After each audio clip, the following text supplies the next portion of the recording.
आप सभी लोग जानते हैं कि 27 जुलाई 2024 को पड़ रही है शनिवार सप्तमी तिथि। दोस्तों, यह जो शनिवार है श्रावण महीने में पड़ने वाला सबसे बड़ा शनिवार है, जिसका बहुत ही बड़ा और विशेष महत्व होता है। और ऐसा दिन पूरे साल में सिर्फ एक ही बार आता है। और दोस्तों, आप सभी लोग जानते हो कि शनिवार सप्तमी का अगर सबसे बड़ा कोई उपाय है तो वो 31 चावल के दाने वाला उपाय है। तो दोस्तों, इस शनिवार की सप्तमी तिथि के दिन आप लोगों को इस 31 चावल के दाने वाले उपाय को जरूर करना है। बहुत सारे लोग होंगे जिन लोगों ने इस उपाय को न किया हो, मतलब पूरा साल निकल गया, उन्होंने किसी भी दिन इस 31 चावल के दाने वाले उपाय को न किया हो। पर दोस्तों, आपके पास एक आखिरी मौका बचा हुआ है, जो कि 27 जुलाई के दिन। तो इस दिन आप लोगों को इस वाले उपाय को जरूर कर लेना है। भले ही आपने पूरे महीने भर इस उपाय को न किया हो, पर अगर आपने इस श्रावण महीने के सप्तमी तिथि के दिन अगर इस वाले उपाय को कर लिया तो आपको इस उपाय को करने का वो फल मिलेगा जिसकी आपने कभी कल्पना भी नहीं करी होगी। इसीलिए आप लोग इस वाले उपाय को एक बार जरूर कर लेना, ताकि आप लोगों के हाथ से यह मौका न जा सके और आपको इस उपाय को करने का फल मिल सके। दोस्तों, यह उपाय पंडित जी ने अपनी अभी की ही शिव महापुराण की कथा में बताया है, जिस उपाय को आज हम आपको बहुत अच्छे से समझाने वाले हैं। इस वीडियो को देखने के बाद इस उपाय को समझने के लिए आपको कोई और वीडियो को देखने की जरूरत नहीं पड़ेगी। तो चलिए दोस्तों, उपाय को शुरू करते हैं। देखिए, यह श्रावण महीने के शनिवार के दिन यह इतना खास होता है, इतना महत्वपूर्ण होता है। देखा है कभी कभी बड़े बड़े पूजा पाठ अनुष्ठान से जो मनोकामना पूर्ण नहीं होते, वो श्रावण महीने के दिन एक छोटे से उपाय करने से ही आपकी मनोकामना पूर्ण हो जाती है। और बहुत सारे लोगों ने इस उपाय को किया भी है और उनको इस उपाय को करने का फल भी जरूर मिला है। अगर आप लोग भी इस उपाय को करना चाहते हैं तो आप इस उपाय को पहले अच्छे से समझ लेना, सुन लेना, उसके बाद करना। आपको इस उपाय का फल जरूर मिलेगा। और इस उपाय को कर लेने से आपके घर में चाहे किसी भी प्रकार की दुख और समस्या क्यों ना चल रही हो, आपको उसका कारण भी नहीं पता है कि भाई यह समस्या किस कारण से चल रही है, उसका कुछ भी कारण हो सकता है, जैसे पितृ दोष हो सकता है या किसी भी तरह का मंगल दोष भी हो सकता है। तो इस दिन आप लोगों को यह वाला उपाय कर लेना है। यह एक ऐसा उपाय है जिस उपाय को अगर किसी विशेष दिन पर किया जाए तो भाई उस विशेष दिन का जो है वह तो हमें मिलता ही मिलता है। पर हमने उस दिन पर इस उपाय को किया है तो हमें उससे भी बड़ा फल मिलता है, और फल बहुत जल्दी मिलता है, क्योंकि आप इस उपाय को बहुत ही बड़े और विशेष दिन पर कर रहे हो।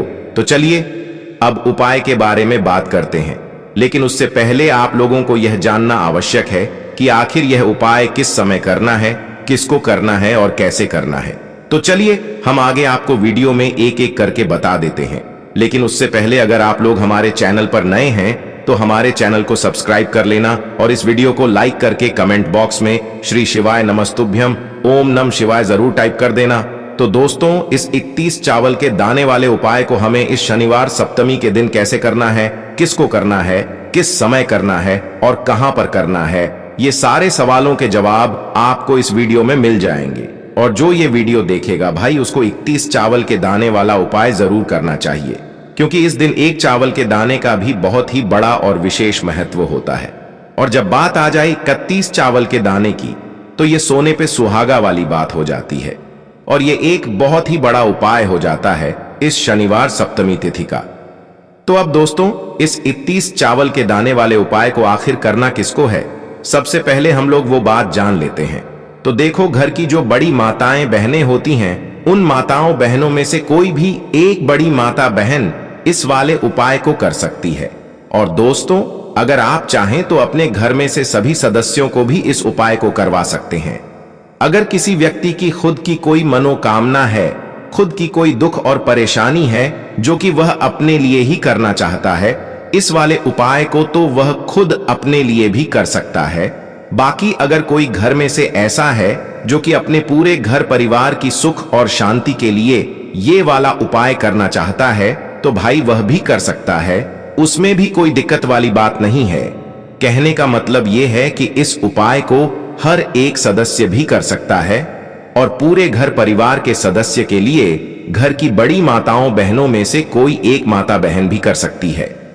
माताएं बहनें अगर घर में उपस्थित न हो या वो यह वाला उपाय न कर पा रही हो, तो फिर घर का कोई बड्ढा सदस्य भी इस 31 चावल के दाने वाले उपाय को कर सकता है, चाहे फिर वह पुरुष ही क्यों ना हो। उसमें कोई भी दिक्कत वाली बात नहीं है। अब दोस्तों, इस 31 चावल के दाने वाले उपाय को हमें करना कहां पर है? हमें इसे शिव जी के मंदिर में जाकर करना है।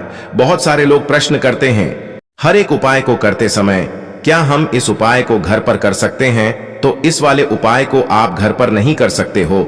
इस वाले उपाय को करने के लिए आपको शिव जी के मंदिर ही जाना पड़ेगा। उसके बाद में दोस्तों, जो अगला प्रश्न निकल कर आता है वो यह आता है इस उपाय को लेकर कि आखिर इस उपाय को हमें किस समय करना है, सुबह के समय करना है कि शाम के समय करना है? तो देखो, इस वाले उपाय को आप लोग सुबह के समय भी कर सकते हो और शाम के समय प्रदोष काल में भी कर सकते हो। अब अगर आप पूछो कि भाई सबसे उत्तम समय कौन सा रहेगा इस 31 चावल के दाने वाले उपाय को करने का, तो हम आपसे बस यही कहेंगे कि इस उपाय को आप सुबह के समय करेंगे तो ज्यादा बेहतर होगा। बाकी अगर प्रदोष काल शाम के समय भी करेंगे तो भी अच्छा होगा, उसमें कोई भी दिक्कत वाली बात नहीं है। तो अब दोस्तों, जो अगली सबसे बड़ी और महत्वपूर्ण बात आती है वो यह आती है कि सुबह अगर हम उपाय को करेंगे तो हमें कितने बजे से लेकर कितने बजे तक के बीच में करना है, और शाम के समय प्रदोष काल में करेंगे तो हमें कितने बजे से लेकर कितने बजे के बीच में करना है। तो देखो, सुबह जितनी जल्दी हो सके आप उपाय को करने की कोशिश करना। बाकी अगर किसी कारणवश लेट भी हो जाओ, थोड़ी देर भी हो जाए, तो 10 या 11 बजे तक भी आप उपाय कर लेना, पर 12 बजे से ज्यादा देरी ना हो। ठीक है, इस बात का ध्यान रखना। उसके बाद में दोस्तों, अगर शाम के समय प्रदोष काल की बात करें, प्रदोष काल का जो समय होता है वो शाम के 6 बजे से शुरू हो जाता है। मतलब शाम के 6 बजे से लेकर 7 बजे के बीच का जो समय होता है, ये समय प्रदोष काल का समय होता है। पर अभी जो मौसम चल रहा है, इस मौसम में जो है शाम बहुत देरी से होती है, तो आप इस उपाय को 7 या 8 बजे के बीच में भी कर सकते हो। मतलब शाम के 6 बजे से रात 8 बजे के बीच में आप कभी भी इस वाले उपाय को कर सकते हो, उसमें कोई भी दिक्कत वाली बात नहीं है। अब दोस्तों, यहाँ पर इस उपाय को लेकर एक और सबसे बड़ी बात ये निकल कर आती है कि इस 31 चावल के दानों को हमें लेना कहां से होता है, और हमें इस उपाय को करने के साथ में क्या और कुछ भी सामग्री ऐसी होती है जो शिव जी के मंदिर लेकर जानी पड़ती है। तो देखो, यहां पर हम आपको बता दें, सबसे पहले आप लोग यह जान लो कि यह जो 31 चावल के दाने वाला उपाय है, सिर्फ और सिर्फ आप उपाय की सामग्री लेकर कभी भी शिव जी के मंदिर मत जाना, क्योंकि हमें भगवान के सामने ये नहीं दर्शाना है कि अगर हम भगवान शिव जी के मंदिर आए हैं तो अपने फायदे के लिए आए हैं। तो इसलिए जो भी पूजन सामग्री है, उपाय सामग्री है, 31 चावल के दाने, इसके साथ में आपको पूजन सामग्री भी जरूर लेकर जाना है। देखो, अगर सुबह के समय उपाय कर रहे हो तो सीधी सी बात है, 1 लोटा जल तो आप लेकर जाओगे ही जाओगे। वही 1 लोटा जल अगर मिट्टी का जल हो तो बहुत अच्छा रहेगा। मिट्टी का जल कैसे बनाया जाता है, इसके लिए हमने पहले से बहुत सारी वीडियोस बना दी है। आपके पास इस दिन एक आखिरी मौका रहेगा मिट्टी का जल शिव जी पर चढ़ाने का, और उपाय को करने का बहुत बड़ा आपको इस दिन फल मिलेगा। तो इसीलिए इस दिन हो सके तो भाई मिट्टी का जल चढ़ाना तो अपने साथ में कम से कम 1 लोटा जल तो आपको लेकर जाना ही जाना है। अगर मिट्टी का जल नहीं है तो घर का जल भी आप इस्तेमाल कर सकते हो। इसके अलावा जो भी पूजन सामग्री है, देखो 31 चावल के दाने ये अलग आपके रहेंगे, और जो आपकी पूजन सामग्री रहेगी वो अलग रहेगी। पूजन सामग्री में आप जो भी चीज लेकर जाना चाहे वो लेकर जा सकते हैं। एक बेलपत्र भी लेकर जा सकते हैं, उसमें कोई भी दिक्कत वाली बात नहीं है। वहीं अगर हम बात करें शाम के समय की, तो शाम के समय शिव जी पर जल नहीं चढ़ता है, इसीलिए शाम के समय आप लोग एक दीपक तैयार कर लें, जो कि गोलबत्ती का, आटे का, शुद्ध देसी गाय का घी का होगा, है ना। इस बात का आप लोगों को ध्यान रखना है, और इस दीपक को आपको घर से जलाकर नहीं लेकर जाना है, भगवान शिव जी के मंदिर में जाकर ही जलाना है। इस बात का भी आप लोगों को ध्यान रखना है। अब दोस्तों, यहां पर हमें इस बात को समझना है कि यह 31 चावल के दाने हमें लेना कहां से है। क्या हमें दुकान से लेकर आना है, या हमें अपने घर से लेना है, या कहां से लेकर आना है, और कौन से चावल लेना है, क्योंकि चावल भी बहुत प्रकार के होते हैं। तो देखो, इन सभी सवालों के जवाब आप लोग एक बात में सुन लो कि भाई ये जो उपाय है, इस उपाय में आपको ये नहीं देखना है कि भाई कौन से चावल है, कौन से चावल नहीं है। बस जो भी चावल ले रहे हो वो चावल का दाना सबूत होना चाहिए।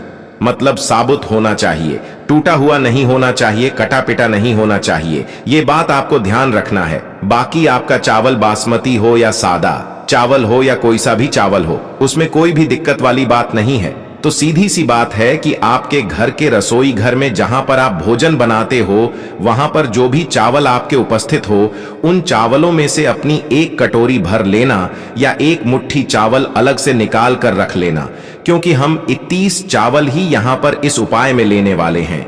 तो हमें यह चावल के दाने गिनकर निकालने पड़ेंगे। इस बात का आप लोगों को ध्यान रखना है।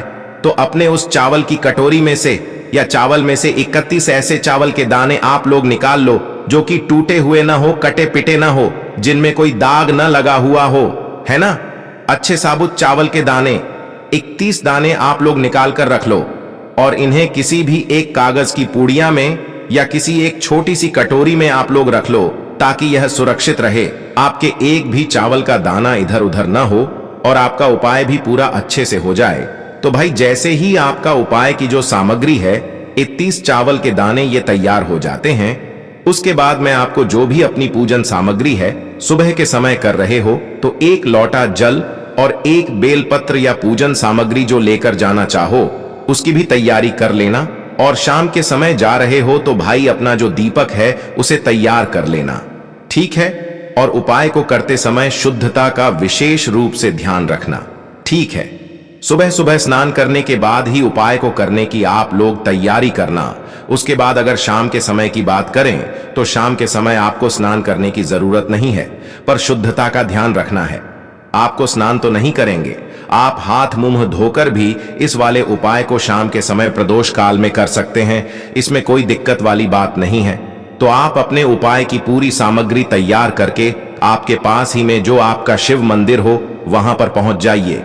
सबसे पहले शिव मंदिर में जाकर आप लोगों को उपाय नहीं करना है, पहले भगवान के दर्शन करना है, भगवान से आशीर्वाद प्राप्त करना है, फिर शिव जी की शिवलिंग के पास में आना है। शिवलिंग के पास में आने के बाद आप जो पूजन सामग्री लेकर आए हुए हैं, जैसे कि सुबह गए हुए होंगे तो एक लोटा जल और जो भी पूजन सामग्री लेकर आए हैं आप उनसे भगवान शिव जी की पूजन कीजिए। सबसे पहले तो एक लोटा जल ही चढ़ेगा, फिर आपको एक बेल पत्र श्री शिवाय नमस्तुभ्यम का जाप करते हुए शिवलिंग पर चढ़ा देना है। उसके बाद में आपकी पूजन सामग्री चढ़ेगी। उसके बाद में अगर दोस्तों शाम के समय अगर आप इस उपाय को कर रहे हो तो अपने साथ में कम से कम एक जो दीपक है गोल बाती का जो आप अपने साथ में लेकर गए हो, उस दीपक को मंदिर में जाकर अपनी माचिस से जलाना है और उस दीपक को शिवलिंग के पास में रखना है, ठीक है। इस दीपक को रखने के बाद ही आप लोगों को अपना ये वाला उपाय शुरू करना है और दीपक को ज्यादा पास में मत रखना, वैसे भी गर्मी पड़ रही है, भगवान शिव जी को आंच नहीं लगनी चाहिए, है ना। तो भाई जैसे ही आपकी पूजा अर्चना हो जाती है, आप भगवान शिव जी को प्रसन्न कर लेते हैं, उसके बाद में शिवलिंग के पास ही में आप कहीं पर बैठ जाइए। सामने या आसपास जिस जगह पर आपको बैठना हो वहां पर बैठ जाइए और अपने वह 31 चावल के दाने अपने सामने निकाल कर रख लीजिए, क्योंकि अब यहां पर उपाय को यहां पर करने की आपको तैयारी करना है। और इस तरीके से जब आप उपाय करेंगे, पूजन सामग्री करने के बाद, पूजन अर्चना करने के बाद, तो आपको उपाय का फल बहुत जल्दी और बहुत बढ़ा होकर मिलेगा। तो अपने 31 चावल के दाने अपने सामने निकाल कर रख लेना और यह जो उपाय है यह आपकी सीधे हाथ की हथेली से होगा, इसलिए इस बात का भी विशेष रूप से ध्यान रखना है। तो सीधे हाथ की हथेली का प्रयोग करके ही आप लोग अपना इस वाले उपाय को करना। अपने सामने जो भी आपकी कागज की पुड्डिया है उसको खोल कर रख लो, या कटोरी है तो भाई उसे अपने सामने रख लो और अपने वह 31 चावल के दाने निकाल लो, ठीक है। उसके बाद में दोस्तों अब आपको क्या करना है कि शिवलिंग आपके सामने होगी, तो आपने वह 31 चावल के दाने एक एक करके जहां पर आपने बेलपत्र चढ़ाया है, आपको शिव जी के शिवलिंग के ऊपर चढ़ाना है। कहां पर चढ़ाना है? शिवलिंग के ऊपर चढ़ाना है और कहीं पर भी नहीं चढ़ाना है। आपको अपने हथेली से तो शिवलिंग के ऊपर चढ़ाना है, भले ही फिर वो अपने आप जलाधारी पर गिर जाए या मतलब वहीं पर गिर जाए, उसमें कोई दिक्कत वाली बात नहीं है, पर आप चढ़ाओ शिवलिंग के ऊपर ही। तो आपको क्या करना है, अपना पहला चावल का दाना उठाना है, श्री शिवाय नमस्तुभ्यम बोलना है और शिवलिंग पर चढ़ा देना है। इसी तरीके से दूसरा चावल का दाना उठा है, शिवलिंग पर चढ़ाना है और मंत्र बोल देना है।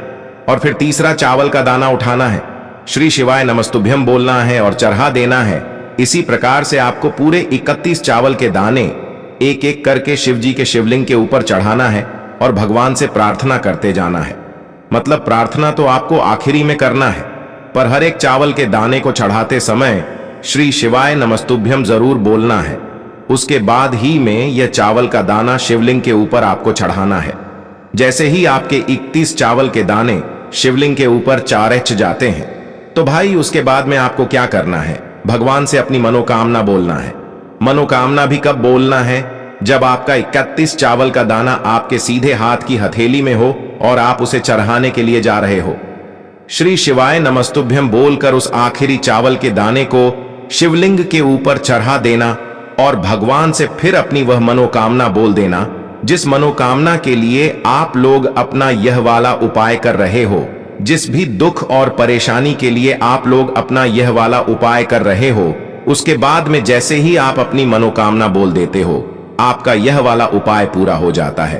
पर दोस्तों, उपाय को करने के बाद आप लोगों को 2 मिनट भगवान शिव जी के मंत्र का जाप जरूर करना है और मंत्र का जाप करने के बाद भगवान से एक और बार प्रार्थना करना है अपनी मनोकामना के लिए या अपनी जो भी दुख और परेशानी है उसके लिए।